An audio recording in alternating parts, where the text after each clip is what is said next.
ជំរាបសួរបងប្អូនទាំងអស់គ្នាបងប្អូននៅក្នុងវីដេអូនេះយើងមកមើលពីរបៀប download ហើយនឹង update driver ដែលបាត់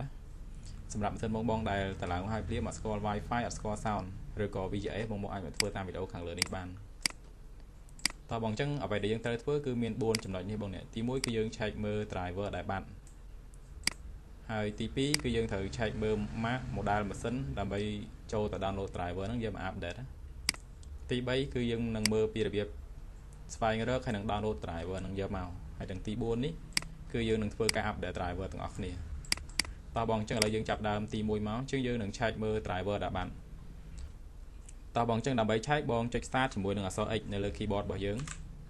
ហើយនៅកន្លែងនេះបងចុចយកពាក្យថា device manager អូខេបងអញ្ចឹងនេះគឺជា device manager របស់យើងតោះបងអញ្ចឹងនៅកន្លែងនេះជាទូទៅសម្រាប់ម៉ាស៊ីនដែលអត់ទាន់ស្គាល់ driver ជាធម្មតាវា list item ចេញមកបែបនេះវា list ចេញមកហើយនៅកន្លែងនេះគឺវាមានសញ្ញាឧទានពណ៌លឿងអញ្ចឹងបើសិនជាបងឃើញបែបនេះគឺបានន័យថាម៉ាស៊ីនរបស់យើងវាបាត់ driver មួយនឹងហើយតោះបងអញ្ចឹងនៅពេលដែលបងដឹងថាម៉ាស៊ីនរបស់យើងបាត់ driver មួយណាហើយគឺយើងត្រូវ download driver ហ្នឹងដើម្បីយកមក update ហើយតោះបងអញ្ចឹងដោយសារតែនៅលើម៉ាស៊ីនមួយនេះវាអត់មានបាត់ driver មួយណាទេ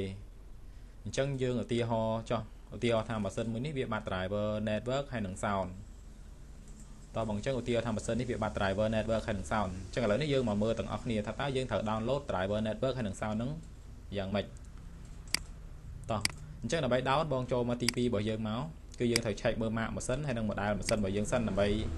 ទៅ download driver ឲ្យត្រូវជាមួយនឹង Mac model ម៉ាស៊ីនរបស់យើងហ្នឹងអូខេអញ្ចឹងដើម្បីឆែកបងចុច start របស់យើងនេះបងចុចនៅលើ start ហើយនៅកន្លែងនេះបងវាយពាក្យថា system information នេះបងវាយពាក្យថា system information ហ្នឹងមកបងឃើញមាន system information នេះបងចុចនៅលើវាដើម្បីបើកអញ្ចឹងសម្រាប់ម៉ាស៊ីនរបស់ខ្ញុំគឺវាមាន motherboard វាជាប្រភេទ motherboard របស់ ASUS ហើយ model របស់វា Prim H5 10M.E តោះចឹងឥឡូវនេះយើងដឹងពី model ម៉ាស៊ីនរបស់យើងដឹងពី map របស់ម៉ាស៊ីនរបស់យើងអញ្ចឹងបងអាចកត់ទុកសិនមកដើម្បីស្រួល copy យកទៅ paste barrier វាអញ្ចឹងម៉ាស៊ីនរបស់ខ្ញុំវា Mac ASUS model Prim H510M H510M.E តោះបងអញ្ចឹងឥឡូវនេះយើងដឹងពី Mac ដឹងពី model ម៉ាស៊ីនរបស់យើងហើយអញ្ចឹងអ្វីដែលយើងត្រូវធ្វើបន្ទាប់ទៀតហ្នឹងគឺយើងត្រូវចូលទៅ download អញ្ចឹងដើម្បី download បង copy វាមកបងចង់ copy យកទៅផាសក៏បានបងចង់មើលតាមនេះវាយក៏បានមួយណាស្រួលបងធ្វើមួយហ្នឹងអញ្ចឹងផ្ទាំងមួយនេះខ្ញុំសុំបាត់សិនដោយសារតែយើងបានព័ត៌មានហើយតោះអញ្ចឹងឥឡូវខ្ញុំ copy ម្ដងទៀតខ្ញុំ copy ហើយខ្ញុំបើក browser ដើម្បីទៅរើ driver របស់ម៉ាស៊ីនមួយនេះតើបងអញ្ចឹងឥឡូវនេះខ្ញុំសុំ copy ម្ដងទៀតហើយយើងទៅបើក browser របស់យើងនៅកន្លែងនេះបងចូលមក Google មកហើយបងវាយពាក្យថា download ហើយយើងផាសអ្វីដែលយើងបាន copy មិញហើយបងដក clear បងវាយពាក្យថា driver បងវាយប៉ុណ្ណឹងហើយបងចុច enter មកតើបងអញ្ចឹងនេះគឺជា website របស់ ASUS ហើយនេះគឺជា model ម៉ាស៊ីនរបស់យើងអញ្ចឹងនៅកន្លែងនេះបងចុចនៅលើវាមកកន្លែងនេះខ្ញុំសូមចុច accept នេះមួយអញ្ចឹងឥឡូវនេះបង scroll ចុះមកខាងក្រោមមកបងនេះគឺជា driver របស់យើងជាទូទៅនៅពេលដែលបងចូលមកដល់កន្លែងនេះគឺបងត្រូវរើសយក Windows សិនម៉ាស៊ីនរបស់យើងតឡើង Windows 10បងរើសយក Windows 10មកតែបើម៉ាស៊ីនរបស់យើងតឡើង Windows 11បងរើសយក Windows 11តោះបងអញ្ចឹងដោយសារតែម៉ាស៊ីនរបស់ខ្ញុំនេះ Windows 11អញ្ចឹងខ្ញុំ select យក Windows 11ប៉ុណ្ណឹងបន្តមកទៀតបង scroll ចុះមកខាងក្រោមមកបងនេះនៅខាងក្រោមនេះគេមាន LAN គេមាន chipset គេមាន audio អញ្ចឹងទាំងអស់នេះគឺជា driver របស់ម៉ាស៊ីនរបស់យើងហ្នឹងហើយអញ្ចឹងដើម្បី download បងចុចនៅលើពាក្យថា download នេះមកអញ្ចឹងមុននឹងមិញគឺយើងសន្មតថាម៉ាស៊ីនមួយនេះវាបាត់ driver Wi-Fi ហើយនឹង sound ណាអញ្ចឹងឥឡូវយើងមក download Wi-Fi ហើយនឹង sound មកបងចង់ download តែពីរហ្នឹងក៏បានបងចង់ download ទាំងអស់ក៏បានសម្រាប់ម៉ាស៊ីនរបស់យើងមួយហ្នឹងបងចង់ download ទុកក៏បានដែរតែនៅក្នុងនេះខ្ញុំសូមឧទាហរណ៍តែពីរហ្នឹងចុះបងតោះឥឡូវយើង download Wi-Fi មកនេះបងចុច download មកហើយនៅកន្លែងនេះបងរើសទីតាំងដើម្បីដាក់ជាទូទៅខ្ញុំដាក់នៅលើ desktop បងដើម្បីងាយស្រួលរកវានៅពេលដែលយើង update អញ្ចឹងខ្ញុំចុចនៅលើ desktop ហើយខ្ញុំបង្កើត folder មួយខ្ញុំដាក់ឈ្មោះម៉ាស៊ីនរបស់ខ្ញុំហើយនឹង Mac ហ ហើយខ្ញុំបើកអញ្ចឹងម៉ាស៊ីនរបស់យើង Mac Asus model Prim A510 នេះអញ្ចឹងបងបើក folder ហ្នឹងបន្តមកទៀតបងបង្កើត folder មួយទៀតដាក់ថា LAN ហើយចាំបងបើកវាបង save មកហើយខ្ញុំចុច download តោះបងហើយបន្តមកទៀតបងចូលមក download driver របស់ Oyo របស់យើងដែរមកអញ្ចឹងយើងចុច download កន្លែងនេះគឺយើងទៅរើសមើលទីតាំងរបស់យើងដែរអញ្ចឹងទីតាំងរបស់យើងមិញនៅលើ desktop នៅក្នុង folder Asus នេះហើយបងបង្កើត folder មួយទៀតបងដាក់ថា Oyo យើងដាក់បែបនេះដើម្បីស្រួលដឹងថា driver មួយណាជារបស់មួយណាអញ្ចឹងណាអាមួយណារបស់ Oyo អាមួយណារបស់ LAN ស្រួលមើលបែបហ្នឹងបងបើក folder ហ្នឹងហើយបង save ទៅហើយខ្ញុំចុច download អញ្ចឹងឧទាហរណ៍ថាម៉ាស៊ីនរបស់ខ្ញុំអត់ស្គាល់ VGA អញ្ចឹងបង download VGA មួយទៀតមកបងនៅកន្លែងនេះបងបើក folder ដែរមកចឹងខ្ញុំថយមួយខ្ញុំបង្កើត folder មួយទៀតខ្ញុំដាក់ថា VGA ហើយខ្ញុំបើក folder ហ្នឹងខ្ញុំ save ហើយខ្ញុំចុច download អញ្ចឹងទំហំវា500 MB ជាងបងចាំបន្តិចសិនមកតោះបងអញ្ចឹងនៅកន្លែងនេះយើងឃើញមាន Intel Rapid Storage Technology Driver នេះអញ្ចឹងកន្លែងនេះបើសិនជាបងចង់បានបង down វាយកមកដែរមកខ្ញុំ down ហើយយើងរើស folder របស់យើងមិញហ្នឹងហើយខ្ញុំដាក់ថា RTS ខ្ញុំចុច open ហើយខ្ញុំ save ហើយចុច download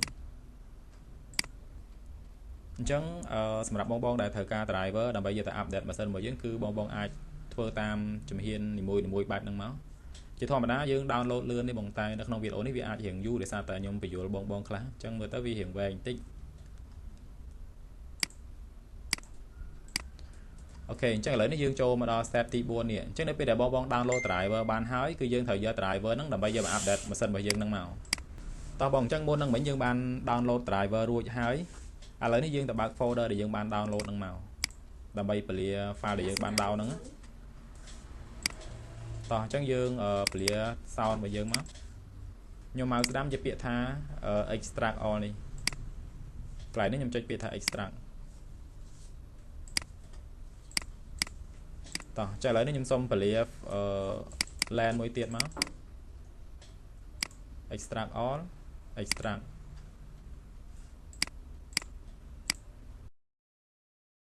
អញ្ចឹងមុននឹងមិញគឺយើងបានឧទាហរណ៍ថាម៉ាស៊ីនមួយនេះវាបាត់ driver internet អញ្ចឹងឥឡូវនេះយើងមកស្ដាំនៅលើ driver ដែលបាត់ហ្នឹងមកបងយកពាក្យថា update driver នេះនៅកន្លែងនេះបងចុចជាពាក្យថា browse ហើយកន្លែងនេះបងចុចពាក្យថា browse នៅកន្លែងនេះបងទៅរើមើល folder ដែលយើងបាន download មុនហ្នឹងមិញអញ្ចឹង folder របស់យើងនៅលើ desktop នេះបងពលាមកហើយនៅក្នុង folder មួយដែលមានឈ្មោះថា Asus នេះអញ្ចឹងបងពលា folder ហ្នឹងទៀតបងទៅ select យក driver LAN នេះអញ្ចឹងយើង update driver LAN driver network គឺយើងយក LAN នេះមកបង select បងពលានៅលើ LAN នេះបង select យក folder មួយនេះ folder ដែលយើងបាន download បានពលាមុនហ្នឹងមិញហ្នឹងបងចុច OK មកហើយបងចុច next តោះបងអញ្ចឹងនៅកន្លែងនេះគេដាក់ថា the best driver for your device are already installed អញ្ចឹងដោយសារតែម៉ាស៊ីនរបស់ខ្ញុំវាមាន driver រួចហើយអញ្ចឹងហើយបានជាវាចេញថាម៉ាស៊ីននេះគឺត្រូវបានតឡើង driver បានត្រឹមត្រូវល្អហើយអញ្ចឹងណាតែបើសម្រាប់ម៉ាស៊ីនបងដែលអត់មាន driver នៅពេលដែលបងធ្វើប៉ុណ្ណេះកន្លែងនេះគឺគេដាក់ថា success install new driver អីចឹងទៅអញ្ចឹងសម្រាប់ការ update គឺយើងធ្វើបែបហ្នឹងបងហើយបងចុច OK នេះដើម្បីបិទមកតោះបងអញ្ចឹងឥឡូវនេះយើង update driver sound មួយទៀតអញ្ចឹងខ្ញុំឧទាហរណ៍ថានេះ sound driver របស់ខ្ញុំនេះវាបាត់អញ្ចឹងយើងដើម្បី update បងចុច mouse ស្ដាំបងយកពាក្យថា update driver ហើយនៅកន្លែងនេះបង select ឲ្យដែរមក browse on my computer បងចុច browse ហើយបងមករើស folder ដែលយើងបាន down មុនហ្នឹងមិញអញ្ចឹង folder របស់យើងគឺនៅលើ desktop នេះនៅក្នុង folder Asus នេះហើយនៅក្នុង folder Oyo នេះបងពលាវាមកចុចនៅលើសញ្ញាព្រួយហើយបន្តមកទៀតបងចុចនៅលើសញ្ញាព្រួយនេះដើម្បីពលា folder ដែលយើងបាន down មុនហ្នឹងមិញអញ្ចឹងកន្លែងនេះដោយសារតែវាមានច្រើនអញ្ចឹងបងមិនបាច់ពលាក៏បានដែរបង select folder នេះមកដើម្បីឲ្យវាទៅរើ driver ដែលខ្លួនឯងនៅក្នុង folder ហ្នឹងហ្មងបង select បែបហ្នឹងហើយបងចុច OK ហើយបងចុច next មកអញ្ចឹងនៅកន្លែងនេះវាចេញថា the best driver for your device are already installed គឺដោយសារតែម៉ាស៊ីនរបស់ខ្ញុំវាអត់បាត់ driver អញ្ចឹងបានជាវាចេញបែបហ្នឹងតែបើសម្រាប់ម៉ាស៊ីនរបស់បងដែលបាត់ driver នៅកន្លែងនេះវានឹងចេញថា success install អីចឹងទៅអញ្ចឹងបងគ្រាន់តែចុច OK ហើយ restart ម៉ាស៊ីនមួយទៅវានឹងស្គាល់ Wi-Fi ហើយនឹងសោមកយើងវិញហើយតោះបងអញ្ចឹងឥឡូវនេះសម្រាប់ការ download driver យកមក update គឺខ្ញុំសូមបញ្ចប់ត្រឹមប៉ុណ្្នឹង